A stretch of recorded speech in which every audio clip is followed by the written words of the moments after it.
Hi, I'm Nicola Morley and I've created this alternative advent calendar using Kanban's creative toppers and backing cards that are available this month on offer.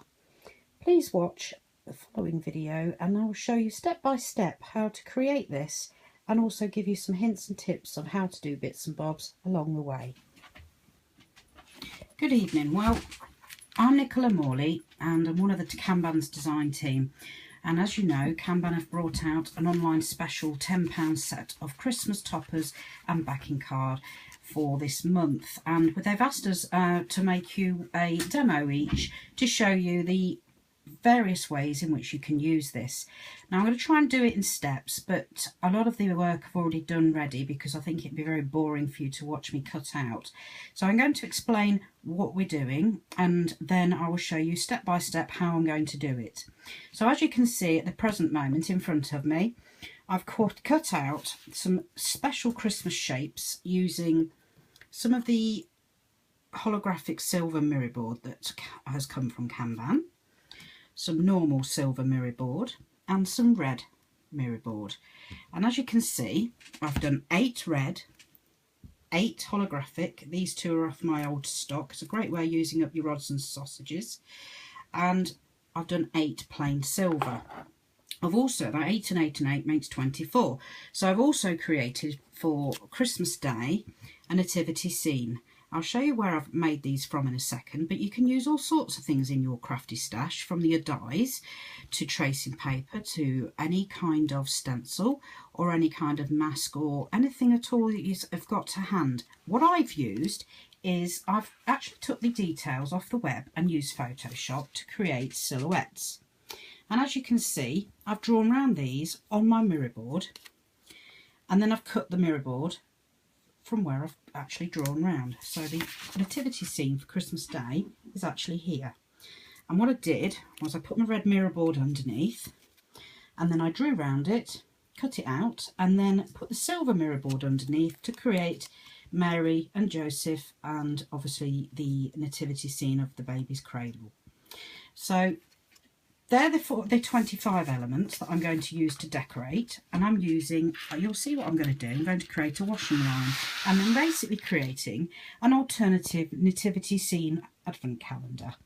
Now obviously you might not want to use this as an advent calendar, it will make a beautiful card to send and it will also be a great gift. So you can do it in many ways and I'm going to use these red and green festive pegs and I've got a special metallic green one that I'm going to use for Christmas Day, so a bit of extra. I'm going to put some bling on them as we go along. Now you can use any pegs, you can get big ones, small ones. Obviously these are the miniature craft pegs that you can get from all over the place these days, but you don't have to buy them red, you don't have to buy them green, you could buy them any colour you want or plain and then use your marker pens or your inks to make them the colours of your choice. So just to recap, I've used these pieces on the printed paper and as you can see I've drawn round them, which is then I've cut round to create the 25 items. Also to use this kit, a part of the kit I'm going to use some of the toppers. I'm going to use 2 which I've already took out, which you'll see shortly, and as a great sentiment. And then I've used the cute kittens and dogs topper sheet and I've used the big long one, which you'll see, and I've used 2 of the small ones. Now I'm not going to bore you with cutting out and matting and layering because I'm fairly certain most of you will know how to do that, but I will explain as I go along how I've done it.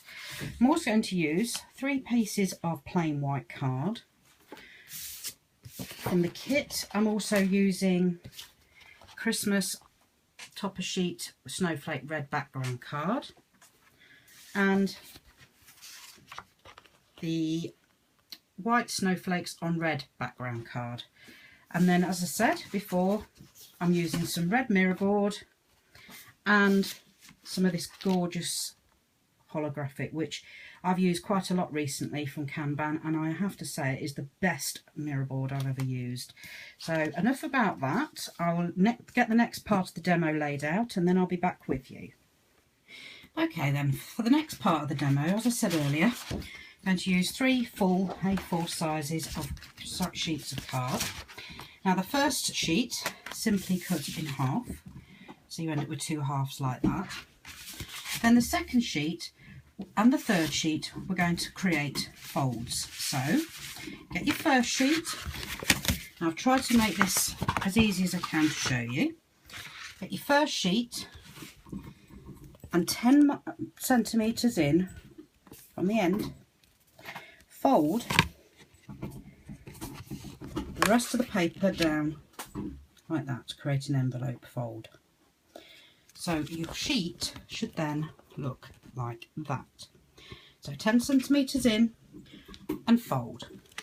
Repeat the same process with the other card, the other side, only this time it's going to be from the left going in, 10 centimetres in and fold.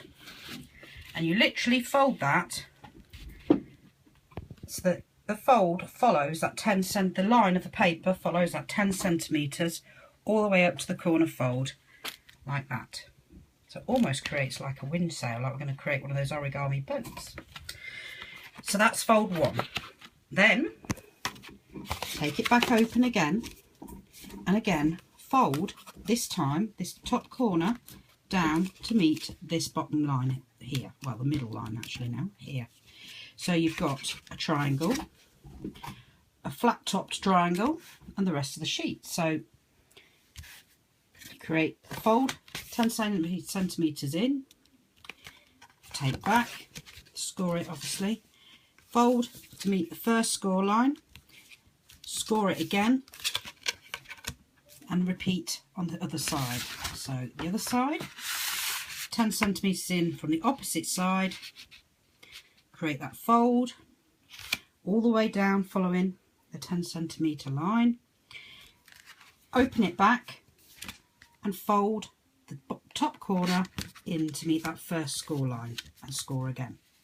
Now I always use my bone folder because then it creates a great crease. So you'll end up with two bits of paper that look, well card actually, not paper, that look like that. Okay, so that's that. Now I'm going to put them together. So we're going to create an open scape.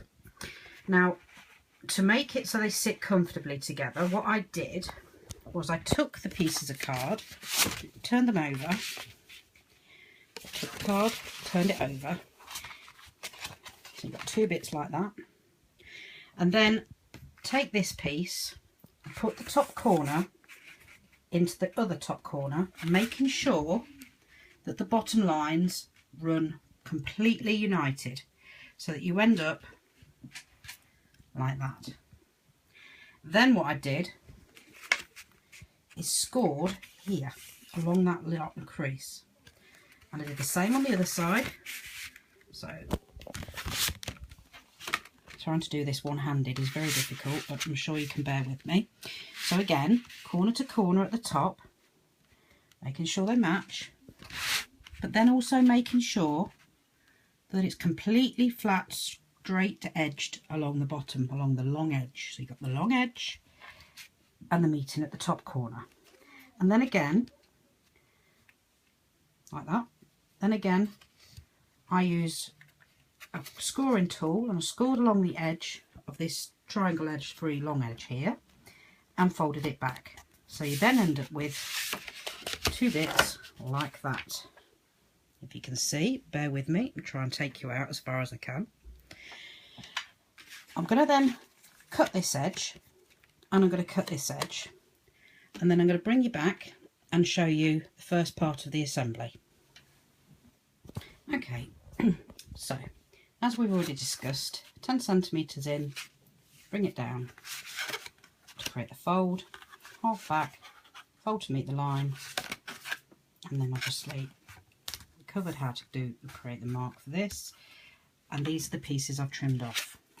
So now these two pieces are going to assemble, sorry, excuse my arm, very simply by slotting.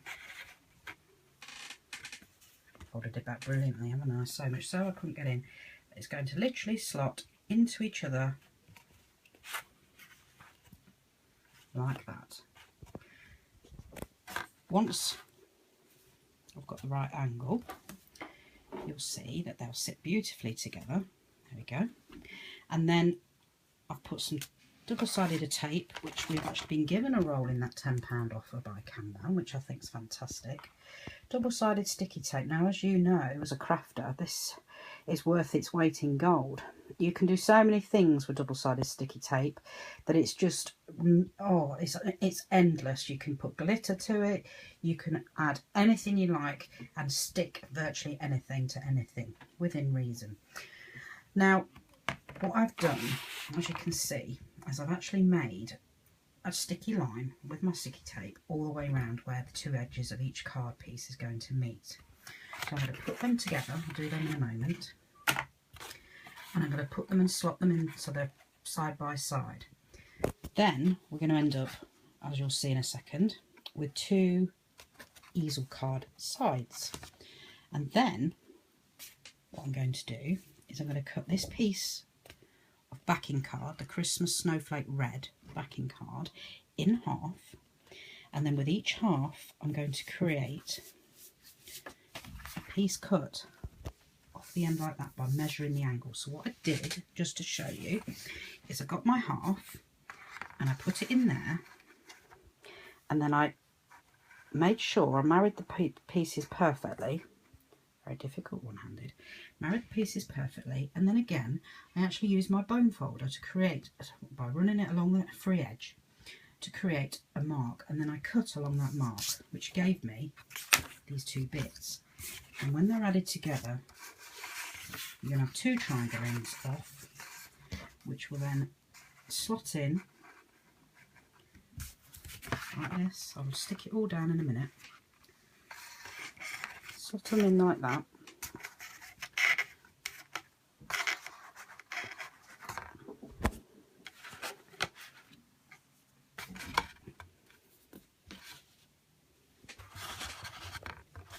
Bear with me. It's difficult doing this with one hand, especially when you've got dexterity issues. Right, so there you see, I've not done it neatly completely, but you'll see in a minute when I put it and stick it together. And that gives you two free triangles, because you're going to cut this edge off the same. And then I use that in that bit there. And then when it's all stuck down nicely and neatly, you'll see in a moment that it creates a flawless base from which to build our scene. So I'll be back to you once I've done that. I'm going to stick all the elements you see in front of you together, just using the double-sided sticky tape that comes with a kit. Although actually this double-sided sticky tape will do lots of projects because there's so much on a roll. But I will create the scene that you see in front of you, only stuck together, and then we'll take it from there and I'll be back with you.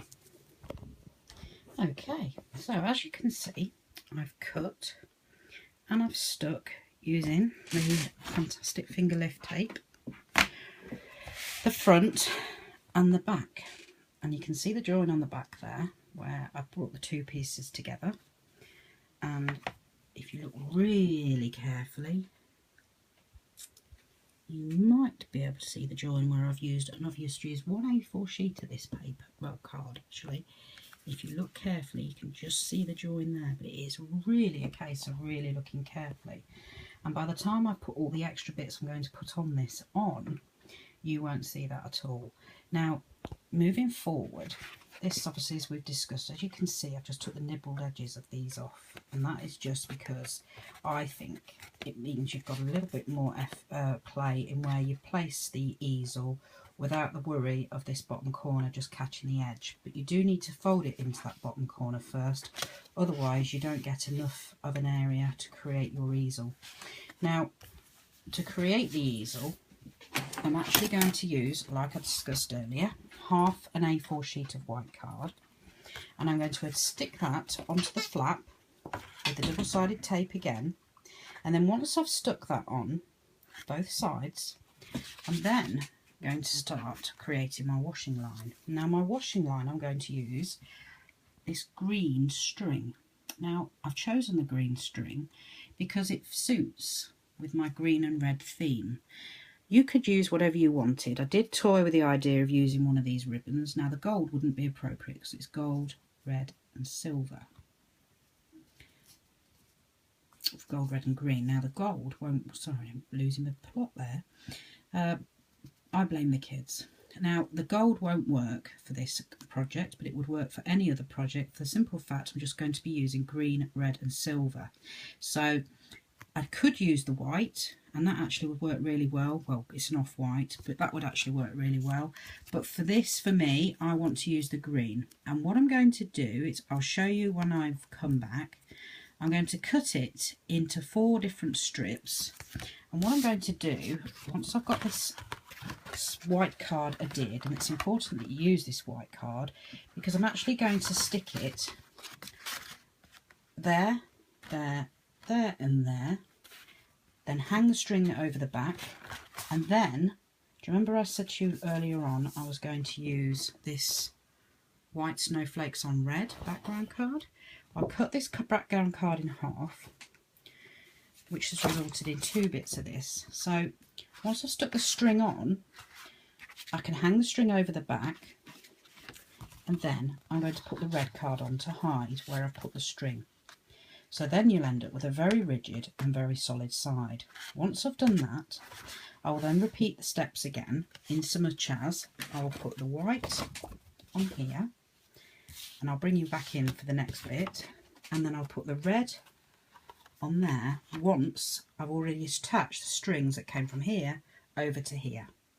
Now it doesn't matter, it's not going to pull too tight, because remember this is a washing line, so it's going to drape, so there will be a bit of play for me to be able to do that. But to make things easier, what I might do is actually attach them to here and then attach this card to there, save having any worry, and you could do that too. Once that step is done, I then will put the last bits of finishing touches together, which I shall show you. And I'm going to again use the red mirror card from the kit and the silver holographic Kanban card and 3 of the toppers like I discussed earlier. So the 2 small ones, and I've chosen the cat in the hat, don't you think that's pretty? And the cat and the Labrador together. And as you can see, if I show you under the light, I've actually matted and layered.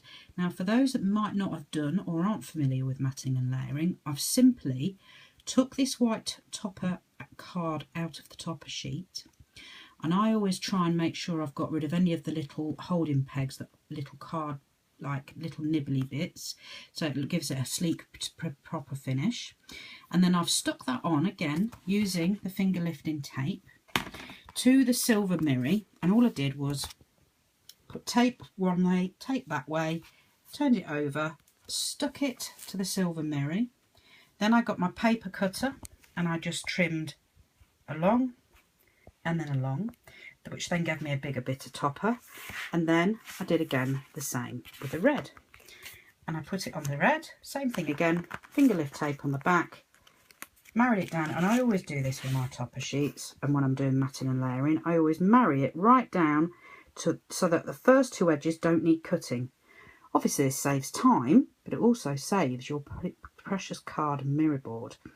And then all you need to do is trim that way and that way with a paper trimmer. Now there is lots of ways of matting and layering. You can do it freehand if you've got a steady hand. I haven't, unfortunately.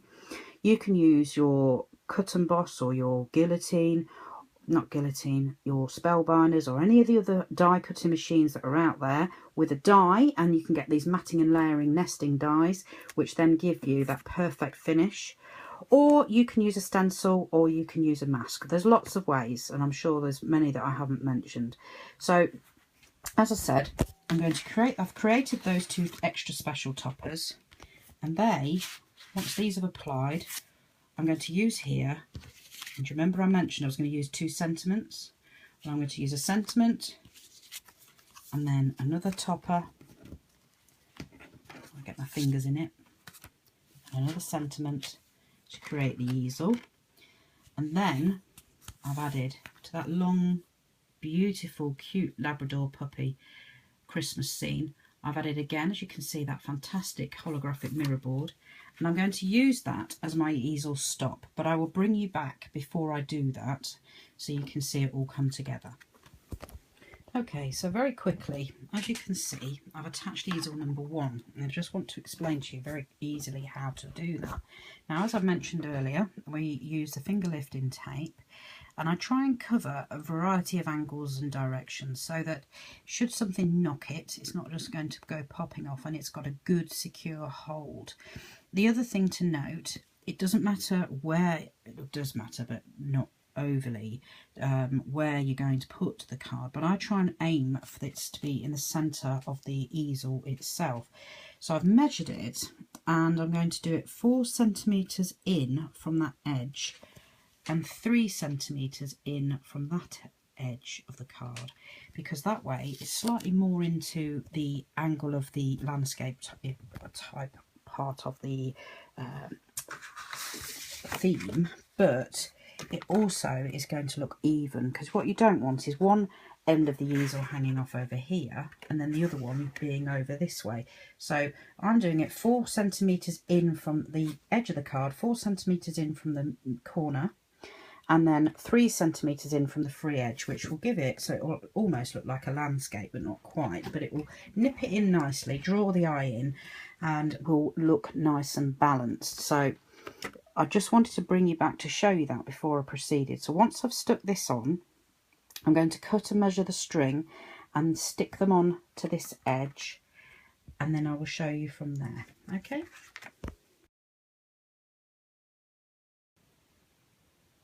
Okay then, so just so that you can see what I've done here, as I said to you before in the previous clip, I was going to adhere the washing line. So I've stuck it to the white of this side, but to the colour of the other side, so I can now, obviously I've used sticky tape again with the double-sided tape, so I'll peel that off before I adhere this, and I've got the double-sided tape on the back of there. So I'm now going to adhere that to there, and then I'm going to turn this over and adhere that to this side, and then I'll do that off camera, and then in the meantime after that I shall put some sticky pads 3D foam on the back of these, and obviously adhere these, and then I'll put some 3D foam on the back of this one ready to show you where to position it for the easel stop. Okay then, so I managed to get the washing line done. For a little tip, because you'll find it difficult once you start, get the first side done, and then when you do the second side, fold this side down underneath the first side, under the second side, so that you can string it across without having to pull and push, and then all you'll need to do then is slightly angle that to adhere that sheet to it, and it makes it much easier. So as you can see, which is another good point, it folds flat for postage. Now it's not going to fit a standard envelope, as you can guess, and it is unfortunately slightly bigger than an A4 envelope. However, you can get bubble jiffy bags or bubble wrap bags or posted bags. There's lots of different ones out there these days, and as long as you put a piece of common or garden card in the back of them, you can send that via the post without worrying about it damaging. And if you put it in one of them jiffy bags, it's even better.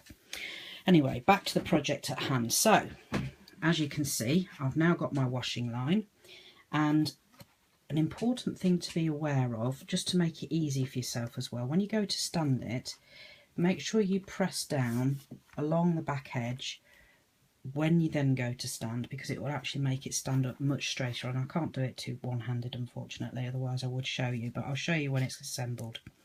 Now I've picked out, as I already discussed with you, from the toppers, and I've done my matting and layering, and I've put foam pads on the back, and I've gone for the cat and the dog for this left hand side, and I'm going to actually angle it a bit like that when I stick it on. And from the sentiments I've chosen from our house to yours. Now the reason why I've chosen the two animals is the other topper, which will go on the other side, is a single animal, so it fits better together like that, because you've got from our house to yours on that side, and I'm going to put that more or less like that. And then on this one I'm going to do the same but in reverse, so I'm going to have that one like that, and then I'm going to have the Merry Christmas sentiment stuck down on there. Once I've got that assembled, I'll come back and we'll put the middle topper in as the easel stop, and then I will set about decorating it. All right.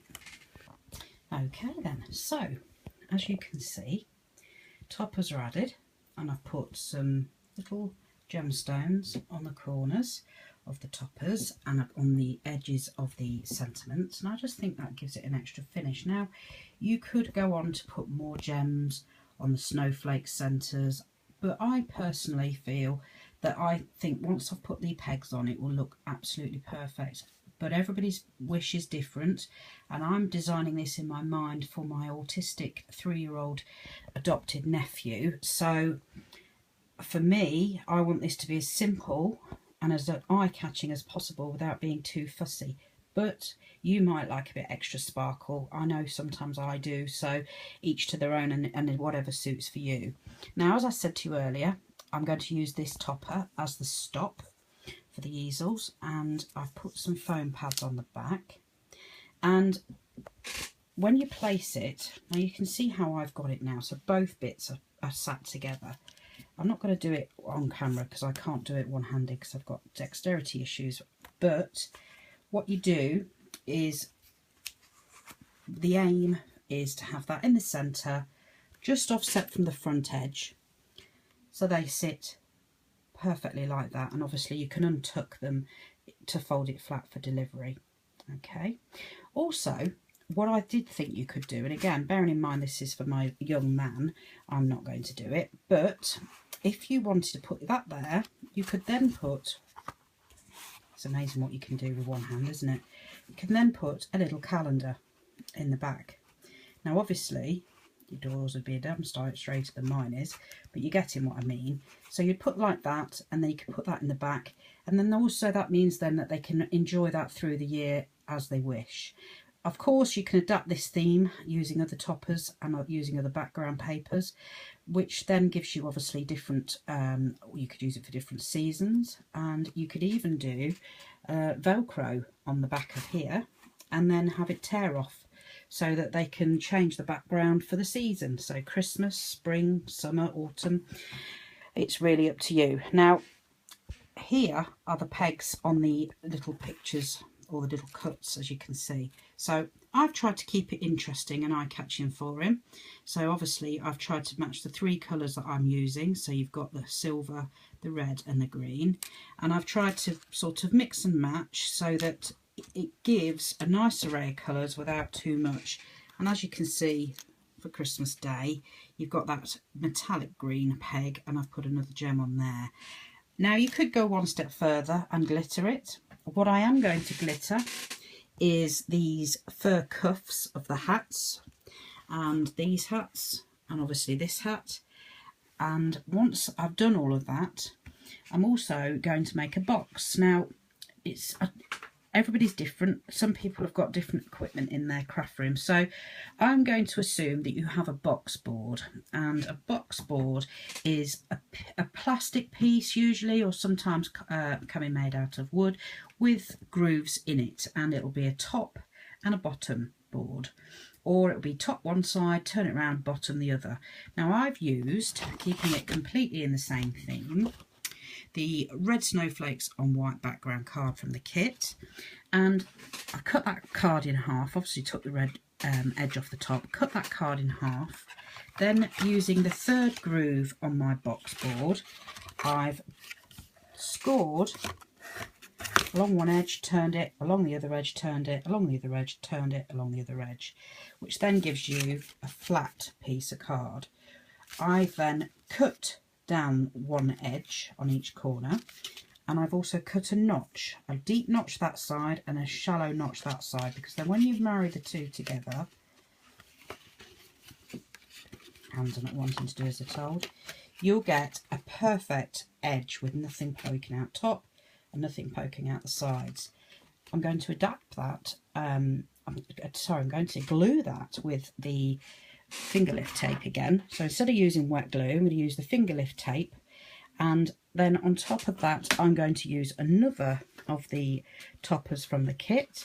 I'm going to use the white Merry Christmas and Happy New Year, and I'll come back and show you in a few moments the finished up article.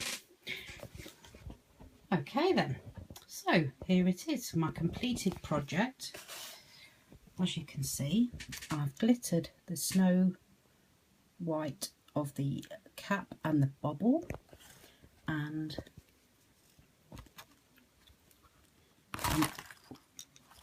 the same on the cat here, and also on the cat here. And as you can see, all my little pegs are all now on, and I think you'll agree it's a fantastic alternative to an advent calendar, but it showcases lots of talent, and it's a bit more thoughtful and a bit different, isn't it? As you can see also, I've created a box for you, and that's obviously to put all the bits from the washing line in. And to create the box, I explained how I cut and made the sides on the embossing board, and I've topped that with some white paper flowers with a few of the foam flowers which I've glittered, and a couple of gemstones just to finish it off. And I think you'll agree that that actually looks really quite effective, doesn't it? And it just gives it that bit of finish. Obviously, if you want to post it, then you can put all the little bits and pieces in there and post it in a box together and bubble wrap it, and it'll be absolutely fine. As I already mentioned earlier, you can also put the calendar in there, and obviously you can adhere that on. So again, that looks good. But because I'm making this for a child, he doesn't need to know the date. He just needs to know when Santa's coming. And that is my advent calendar using Kanban's £10 offer this month of the Christmas toppers and card kit. I hope you like it, and I hope to speak to you again soon. Take care. Thanks for watching. Bye.